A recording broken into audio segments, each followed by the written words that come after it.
concerns about security have risen, and we are in a very different position today. The global norms, global rules are weakening, global institutions are weakening, and economic nationalism is replacing win-win cooperation. For small countries like Singapore, we are worried because we have limited options, we have limited bargaining power, and we risk being marginalized. But even bigger countries, I think, will have challenges dealing and operating in such a new environment because it will be harder for everyone to deal with common threats, be it pandemics, climate change, or financial shocks.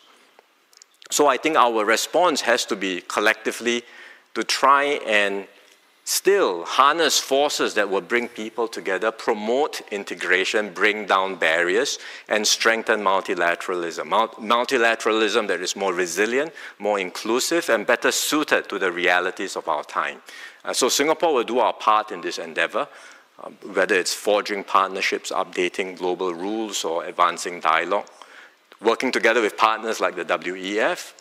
The efforts may seem small and incremental, but if like-minded countries everywhere were to do our part, then collectively I think we can make a difference. And then step by step, hopefully we can lay the groundwork for a new and more stable global order in time to come.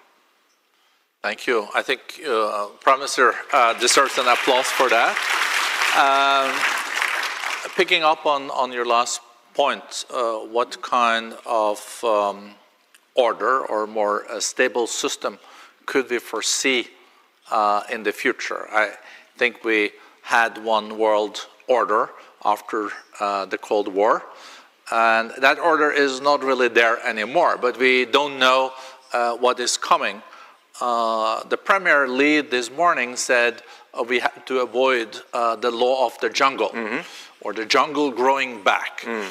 But how do you see this new system of cooperation? You could see a more multipolar system, but at the same time you see soft power replaced with strong power. You see interest spheres also being developed. So multipolarity is one thing, but aren't we seeing more a system of interest sphere? And that for smaller, medium-sized countries would be quite a challenge.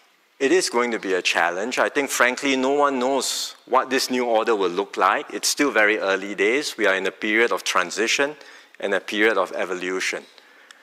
There will be critics of today's system that say it's good that now the system is changing. But I would also say let's have a care. Let's not be too quick to cheer, because what is the alternative? So we have to think through very carefully how we can evolve a better system. And I'll give you two examples of global institutions that have come under pressure, but over the years have been able to reform and upgrade themselves. First, the IMF. I started work as a young economist in the 90s, so I still remember vividly the 1997 Asian financial crisis. People till today call it the IMF crisis, because the IMF came in with strict austerity, one-size-fits-all measures, and there was a reaction. But look, over the years, the IMF has reformed, it's updated itself, it's customized its approaches, become more responsive, more transparent, and it has taken into account local circumstances and context. It's an improved, upgraded IMF. To be clear, there's still reforms to be done. For example, and in particular, where it comes to the shareholding and governance structure, which still reflects a world after World War II and needs to be adjusted to better reflect the realities of today's economy. But that's one work that needs to be done and can be done in order for the IMF to maintain its credibility and legitimacy. Second, the WTO. It has brought about free trade, a rules-based trading system which has benefited many countries, but there is a feeling that the system is not working as well. And indeed, some of the WTO rules have lagged behind the realities of today's economy, particularly in digital trade. So what do? And again, the response is not to jettison the rules, but to think about how it can be improved. And a few countries, like-minded countries, Singapore working with Japan and Australia, we have come together to initiate a joint initiative on e-commerce. And after 5 hard years of negotiation, today more than 70 countries have agreed on the first set of rules for digital trading. It's the building block for the first set of global rules on digital trade. And I give these illustrations to show that it is possible to update, evolve, improve the multilateral system and global institutions that we have today. It is painstaking work, but there is no alternative. A new system does not just appear by magic. You have to work at it. And with creative, pragmatic solutions, bringing along like-minded countries, if we are able to start some of this work, do the building blocks one by one, then in time to come, others that are more ready can join in. So this is what we would call a flexible multilateralism. It's not about ad hoc array of different rules, but starting first, laying the building blocks, and eventually others can join in, and we can steer progress in the right direction. It's very interesting, this notion of flexible multilateralism, because congratulations on getting an agreement around, I think, what they call these plurilaterals on this e-commerce. It means that countries that have common interests come together, and now we have more than 70 of them, yes, and forming like trade rules in e-commerce. That's right. And later on, it can be more and more countries contributing or being part of it, and then it could even turn into something that is multilateral. Yes. But with all these kind of more plurilaterals and also bilateral trade agreements, they get too complicated, and regional ones and all that, don't we end up with a big spaghetti bowl then? Yes, there is that concern. But again, I ask, what is the alternative? Do nothing? It cannot be do nothing and hope that someday along the way something new emerges out of nowhere. I think we have to start from somewhere. And if we start with like-minded countries, putting in place some basic building blocks, but always with a view that whatever we do, it is open, it's inclusive. Others may not be ready to join, but in time to come, they can join, and we can multilateralize these efforts. Exactly. Have also Singapore changed its approach? I think traditionally you were doing more trade agreements under multilateral agreements like WTO, but have you now embarked on bilateral trade agreements, mega regional ones? Are you know, some countries are really getting a lot of agreements there. I think number one is Chile with like 100 of them. Well, we did start with many bilateral FTAs too. Yeah. And then over time, these FTAs became the building blocks for a more robust multilateral system. Yeah. Today, when we look at the situation and some of the rising barriers to trade, again, our response would be to still work at reforming and updating the WTO, but in parallel, we are engaging with like-minded countries to find ways in which we can strengthen our trade and investment links. And we start with the countries nearest to us. Yeah. Malaysia and Indonesia, for example, we have a special economic zone now with Johor in Malaysia. We are working with Indonesia, where there's a free trade zone in the Riau Islands just next to us. So we have very close links with our closest neighbors. But even within Southeast Asia, we have a very close link with Vietnam. The Prime Minister of Vietnam is here. We have a connectivity agreement. We are doing something like more than 20 industrial parks in Vietnam. And then for the whole of ASEAN, we are looking at ways to better integrate ASEAN and make us more united, be able to offer a more competitive single market to investors. So that's within ASEAN. But outside of our region, we are also engaging different blocs. We already have very close links with China, Japan, Korea, India in Asia. But we are engaging outside of Asia, for example, with the EU, with the GCC, with Latin America. So we are trying to find ways to strengthen links with like-minded entities everywhere around the world.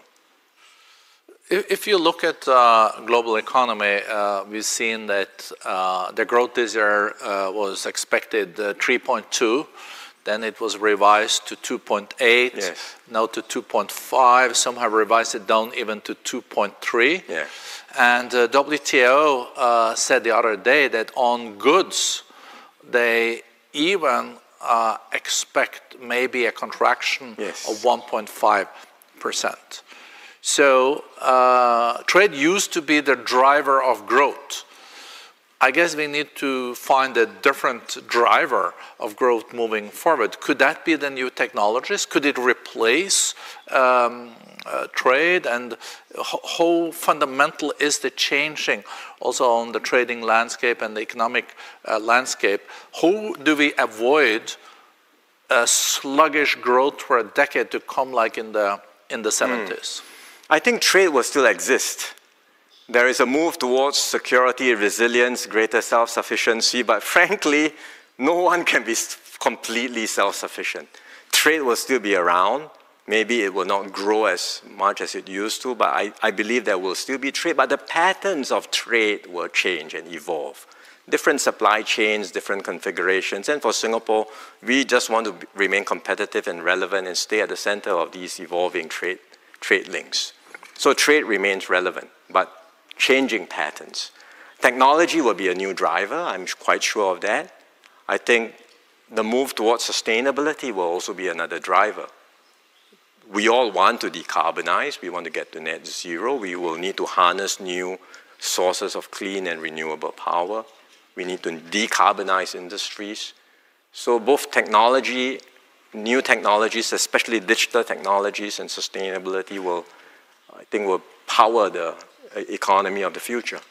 It's interesting too, we heard it this morning too, that digital trade is growing 8%, yes. while seeing trade in goods, manufactured goods, is almost peaking. We also see services are growing much faster. Yeah. I guess this is relatively good news for Singapore though, because you're strong in services and you're strong on the digital and technology side. We want to be strong in everything. But yes, we have some strengths. We have some strengths in financial services, logistics. We have some strengths in digital technologies, and we will continue to harness these strengths to stay competitive and relevant. Life is always difficult for a small country. History has never been kind to small nations. So we have to work extra hard compared to bigger countries to keep relevant and stay alive. But the 60 last years have not been that bad for Singapore, though. It's a miracle, isn't it? It's not, we think it's nothing short of a miracle, and so my mission is to keep this miracle going for as long as I can. And it seems like the voters in Singapore approved by your policies. I think you increased your party's result with 6 percentage points. I'm very grateful for their mandate. Yeah, and not all incumbent parties can say that, at least not in Europe. I can't speak about politics in Europe. I only care about, well, I can only manage the politics in my country, which is enough for me. And managing politics in Singapore means that you also have to deal with the big players, because you're such an open economy. As I said at the beginning, through Singapore, you are the largest FDI, foreign direct investor, in China, yes. But I guess in many ASEAN countries too. And now you have to maneuver between your special friends in the US and in China. How do you balance that? Yeah, well, that's the favorite question that gets asked of Singapore in conferences like this. I'm surprised it took you a while to get to the question. I wanted to warm you up and hope for a different answer, you know? Well, the simple response is we have good relations with both. We have broad and substantial relations with both America and China.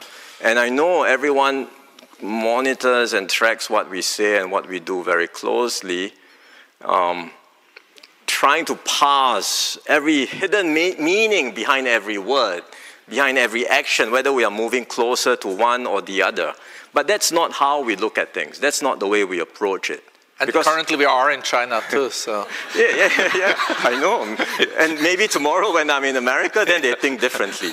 But our starting point is that we look at things from Singapore's point of view in advancing Singapore's national interest. Our interests are to have close, good relations on substance with both America and China. And we will continue to do whatever we need to do to promote and advance Singapore's interest. It's not about balancing between the two superpowers, but it's about being consistent and principled in advancing and promoting Singapore's interests. And that's what we will continue to do. And I think if we continue to do so in a consistent and principled manner, our partners, whether it's America or China or other countries, will see us more as a reliable and trusted partner that we can work with. I would say also that Singapore's position is not unique. We want to be friends with both America and China and to have good relations with them, cooperate on win-win areas. But it's not just us. All of Southeast Asia would like to do the same. And within ASEAN in particular, no single country in ASEAN may have that same size and scale. But when you add ASEAN up altogether collectively, we are not small. We have considerable heft. We are 700 million people, a sizable economy. And ASEAN has the ability to shape its own destiny, to shape its own future. ASEAN was the arena for proxy wars during the Cold War. We don't want that to happen again. So ASEAN's approach is very clear. We reject zero-sum competition. We embrace engagement with not just America and China, but with other major powers. And we want all to be engaged in this region, in Southeast Asia. America is the largest investor still in Southeast Asia. China remains the largest trading partner. We want both to be actively engaged. We want other major powers to be actively engaged. And we want the region to be an open and inclusive arena where people have stakes in the region and we can all work together for shared prosperity. And ASEAN will work towards that objective. But ASEAN is quite a diverse group too. It is. So, hence the work to integrate and to make ASEAN stronger and more united. How is the single market going? Becoming better and better each and every day. With baby steps or big steps? Yeah, we will keep trying. I would say, if you think about it, there is already a very intricate supply chain connecting ASEAN. You can have, for example, cotton from the Philippines being spun in Thailand, dyed, and then stitched together into garments in Vietnam or Indonesia and exported to the world. And shipped out of Singapore? Possibly out of our ports, with HQ in Singapore, with R&D done in Singapore. So it's an entire ASEAN supply chain, which it already exists today, and we are continuing to find ways to bring down barriers. We are largely tariff-free today, but I think the barriers are also in non-tariff areas. And we are trying to find ways to bring down barriers, to integrate our economies, our payment systems, whole range of things to make ASEAN more competitive and to offer ourselves as that single market to investors. Prime Minister, you said that your role is to advance Singapore's interest and also to be a reliable partner. But is it more complex today because of the fragmented geopolitical landscape we're faced with to advance interest than in the past? For sure. I readily acknowledge that. My job is harder. And sometimes you can end up between a rock and a hard place. But it doesn't seem like Singapore has ended up there so far. So far, no, and we hope we won't end up there as well. If we end up in a hard place, it's not just us. many other countries will also end up in a hard place. And I think the consequence of that will be disastrous for the world. So we hope we will never get there. We were very close to almost a full-fledged war in the Middle East. It could have also ended up with spreading to the Gulf countries. Yes. And it seems like this is cooling or calming down. We hope so. Yes. And then we have, for the first time, a major war in Europe happening. How worried are you for the future that we could again see wars happening? And even if you're seeing sluggish economic growth today, just imagine if the war between Israel and Iran had spread and a closure of the Strait of Hormuz would have happened. It would have had devastating consequences.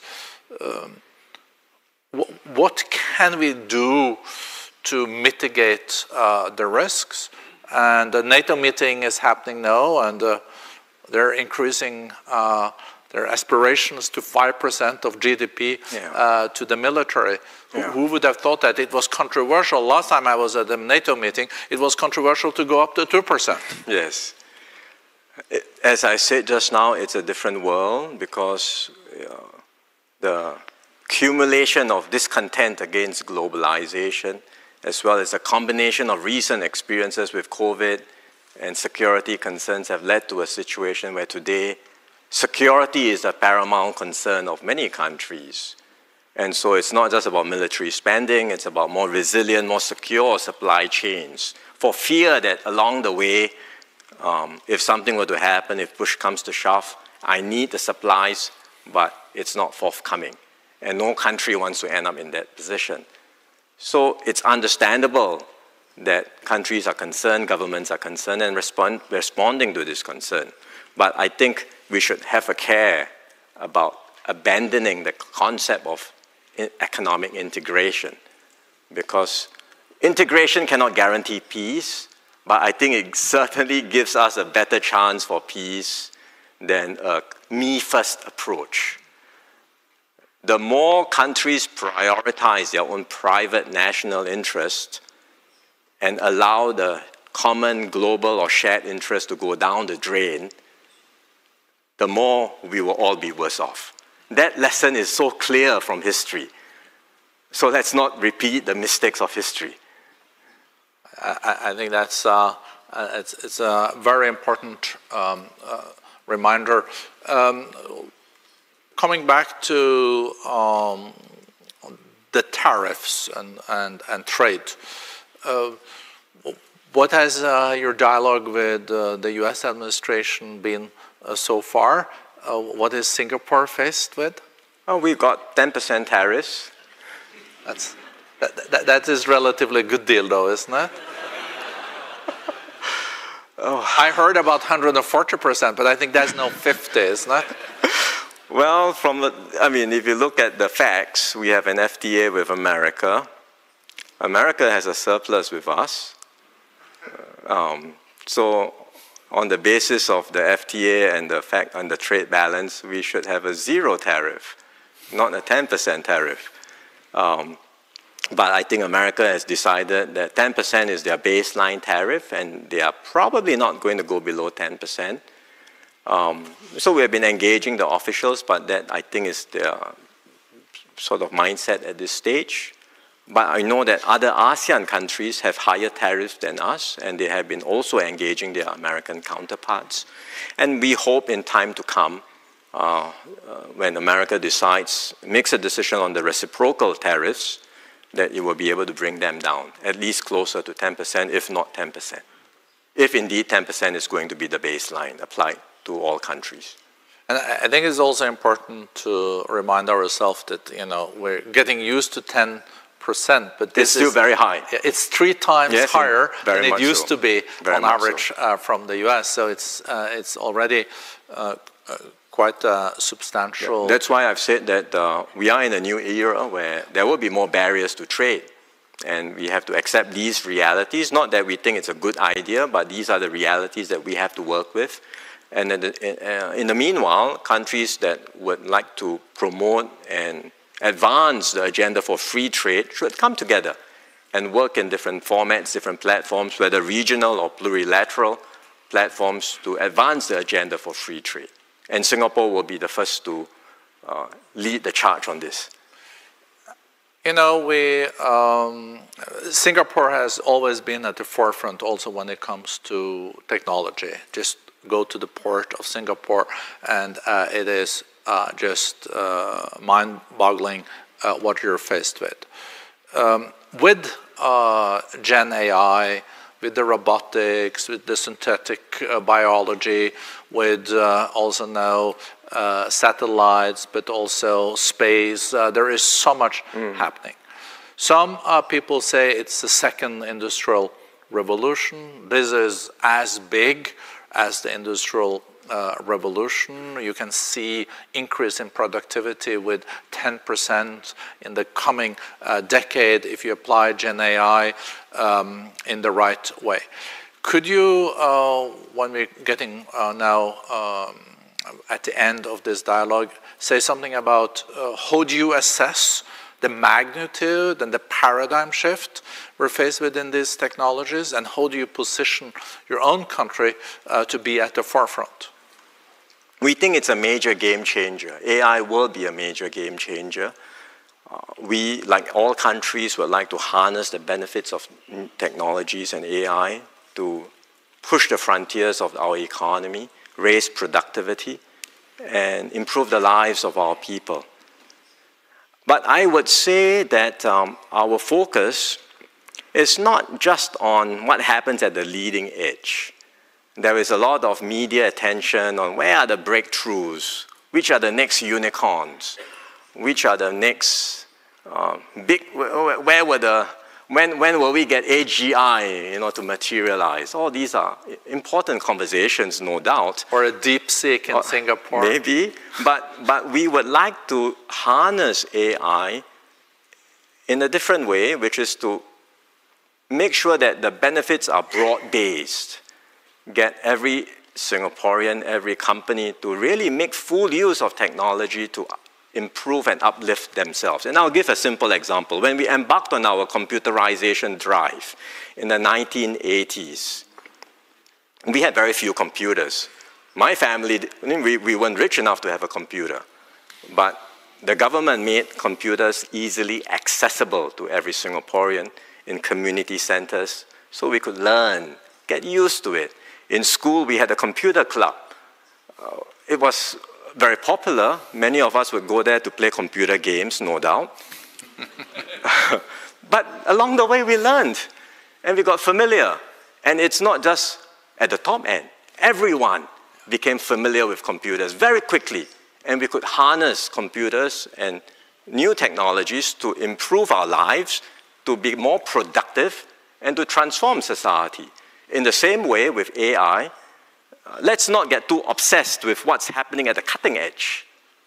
But how can I, as a government, harness AI effectively to transform my processes in government? How can businesses, big and small, even the small, medium enterprises, make full use of AI to improve their processes, to become more productive? And importantly, how can I get every worker to master AI tools and be familiar with AI tools to be more productive? That's what we are obsessed about. I think that's a great aspiration. It's also about wealth trickling down, yes, and everyone benefiting from it. And I think that when I followed the election also in Singapore, I think at least my interpretation is one of the reasons why you did so well is we were addressing also practical challenges for the people in Singapore. It has to be. It has to be. I mean, the housing prices and all this. A nation's progress has to be shared, felt, and experienced, and translated into improvements in the lives of people day by day. If it does not, there will be a disconnect, and the compact gets undermined, and societies don't hold together. And we don't want that to happen in Singapore. And you saw the primaries in New York, maybe, this morning? I've not been keeping track. No, but I think we should look it up. That shows also that if things are not addressed, it can lead to also frustrations. But Prime Minister, so good to have you here. Thank you. I really enjoyed the discussion and also learning from your thoughts. So thank you very much. Thank you. Very good to talk to you. Thank you very much. Thank you.